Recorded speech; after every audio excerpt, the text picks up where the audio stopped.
Então, finalizados os nossos algoritmos aqui, agora vamos fazer a análise do tempo, tudo bem? Então, aqui no nosso algoritmo intercala, a gente vê que tem algumas linhas aqui, como essas aqui, que são em tempo constante, né? Não vão consumir muito tempo, né? Mas, por exemplo, a linha 6 e 7, você já tem um laço, você tem várias repetições aqui, tudo bem? Então, qual é o tempo que leva essa repetição aqui? Vai do 1 até o N1, né? Aqui nesse caso. Então, aqui vai ficar um tempo um tempo θ de N1, ok? Só que o N1 aqui, ele é N sobre 2, tudo bem? É N sobre 2. Então, a gente vê que esse tempo aqui, na verdade, ele é O de N, né? Que é aqui eu estou comparando com o tamanho lá do vetor. O mesmo caso vai acontecer na linha 8 e 9. Então, a gente vai ter que essa linha vai ser O de N. Eu já estou com esse pensamento de que ele é O de N2, né? N2 desse cara aqui. Aí, só que N2 ele é N sobre 2. E isso vai dar θ de N. Θ de N, tudo bem? Agora, essas linhas aqui embaixo, aqui, ó, eu tenho que o Q, né, ele vai fazer a variação de P até R. Então, aqui seria θ de R menos P. Só que a gente sabe que o R ele pode ser N e o P pode ser 1 no pior caso. Tudo bem? Então, a gente tem N menos 1. E θ de N menos 1 é θ de N. Tudo bem? Ok, então aqui no nosso intercala, a gente teve θ de N aqui, mais θ de N aqui, mais θ de N aqui. Então, a gente teve 3 vezes θ de N, tudo bem? Aí eu deixo como exercício você mostrar que 3 vezes θ de N é θ de N, tá? Então, aqui o nosso algoritmo tem esse tempo aqui no pior caso. Então, o nosso intercala, ele é θ de N. Agora vamos lá para o nosso merge sort. Então, aqui é a análise do algoritmo merge sort. No pior caso, novamente, né? É quando eu tenho o meu vetor inteiro, ou seja, é quando o P é igual a 1 e o R é igual a N.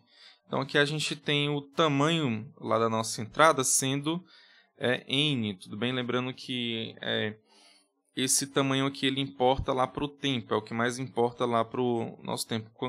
Quanto maior um vetor aqui, mais tempo ele vai levar, tudo bem? Então, como é que a gente faz para calcular o tempo de um algoritmo recursivo, né? Lembrando que eu passei por cima um pouco lá daquelas análises que a gente viu lá no intercala, porque a gente já viu isso lá em aulas passadas, né? Porque a gente calcula a quantidade de repetições que tem em cada linha. Como lá tinha basicamente só loop, né? Tinha só for lá. Então, a gente já viu isso muito bem lá com o insertion sort. Aí, por isso que eu fui um pouco mais rápido lá naquela conclusão de que é θ de N, porque eu sei que vocês sabem, tudo bem? Você vai lá considerar o pior caso e vai considerar quantas repetições você vai dar em cada linha, tá? Só que aqui a gente não tem um loop, a gente tem um algoritmo recursivo, tudo bem? Ele se chama recursivamente. Então, como é que a gente faz para calcular o tempo de um algoritmo recursivo, como o merge sort aqui? Então, lembrando um pouco lá da nossa ideia lá da torre de Hanoi, a gente vai pegar o tempo em função do tamanho da entrada, tudo bem? Então, aqui a gente tem que o tempo do merge sort ele está em função no pior caso aqui, no caso, de um vetor que ele tem n elementos, tudo bem? Ou seja, eu vou dizer aqui que o tempo dele vai ser o tempo t de n, tudo bem? O t de n, aqui eu estou considerando que é o tamanho do vetor total, tudo bem? Vai do 1 até a última posição, então eu vou ter n elementos, tudo bem? Então, fazendo a análise aqui nas outras linhas agora, basicamente a linha 1, a linha 2 vão ser em tempo constantes. Claro, né, para ser no pior caso, ele vai ter que entrar nesse if aí. Se fosse o melhor caso, aqui no caso ele nem iria entrar aqui nessa... Ele só ia fazer essa verificação lá da linha 1, depois não iria mais fazer mais nada. Então, no pior caso, ele vai entrar aqui nessas linhas, aí ele faz a 1 e a 2 em tempo constante e chama a linha 3. Quando ele chegar aqui na linha 3, ele está chamando do P até o Q. Só que a gente sabe que do P até o Q, a gente vai ter metade dos elementos.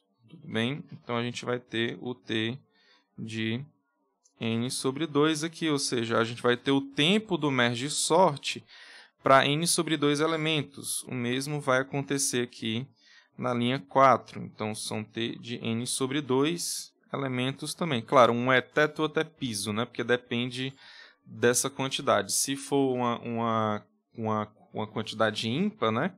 Então, eu vou ter que um vai ser menor que o outro. Então, eu pego o piso e o teto de um, né? Tipo, vou pegar aqui o piso desse e o teto lá do outro. Ok? Mas, basicamente, é praticamente igual, né? Quando você tem o número par, vai ser igual, tá?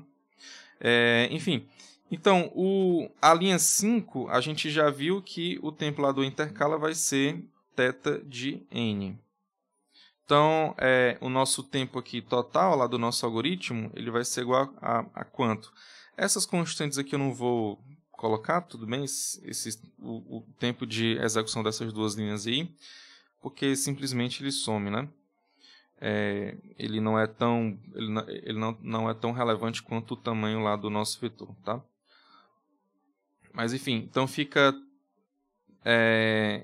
T de n igual a T de n sobre 2, você pega o piso, mais T de n sobre 2, você pega o teto, mais θ de n.